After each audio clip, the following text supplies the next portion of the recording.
Bonjour à tous pour une nouvelle vidéo. Aujourd'hui nous allons faire un dessin. Je vous ai mis le modèle fini en bas à gauche. On représente un lac gelé avec une montagne au loin et la montagne qui va se refléter dans le lac. Je commence par mettre les bleus pour le ciel et je mets les mêmes couleurs en bas du dessin pour suggérer le reflet. Je commence par un bleu foncé, un bleu intermédiaire. Je mets du beige par le bas pour montrer le soleil au loin et je rajoute un autre bleu. J'ai mis également un peu de turquoise surtout sur le bas du dessin qui représente le lac gelé. Donc le turquoise c'est vraiment à mettre sur le bas et un tout petit peu en haut pour rappeler la couleur. À ce moment-là, j'ai mis mes principales couleurs et j'estompe avec le doigt. Si je n'en ai pas assez, j'en rajoute pour estomper avec plus de facilité. J'utilise bien mes pastels à plat pour pouvoir mettre des touches de couleur.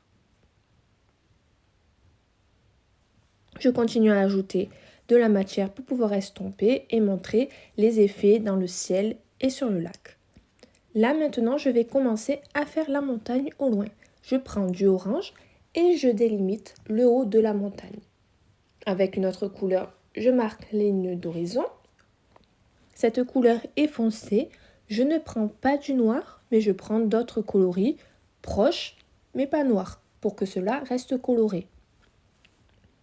Je délimite le haut de la montagne et je repars en faisant un geste dans le sens des pentes de la montagne.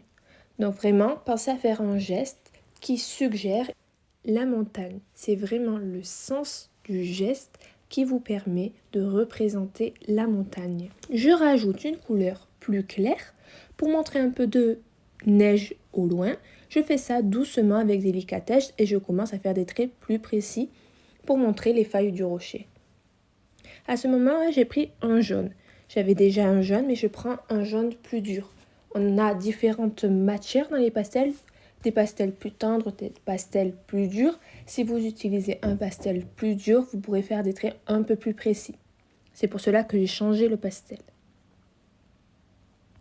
Je rajoute un peu de vert pour suggérer des arbres au loin. Je le mets délicatement. Ce que je fais en haut, je le fais en bas en symétrie, comme sur un miroir pour montrer le reflet. Pas besoin que ce soit parfaitement exact, parfaitement égal.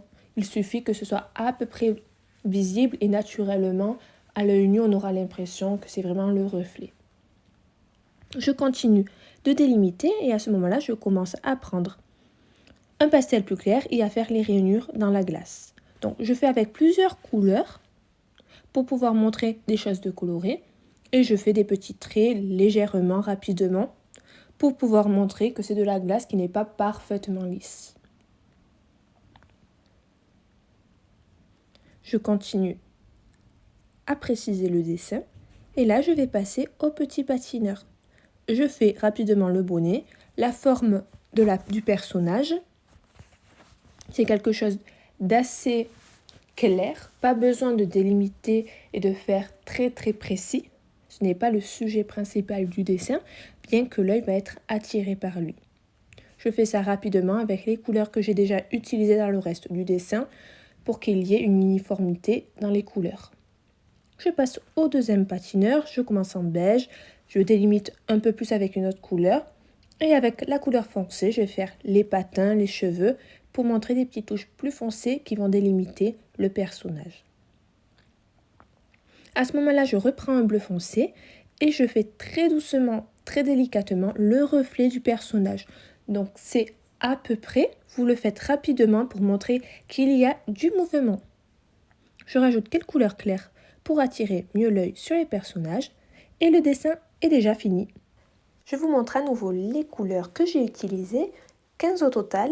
Si vous avez aimé, n'hésitez pas à liker et on se retrouve pour une prochaine vidéo. À plus.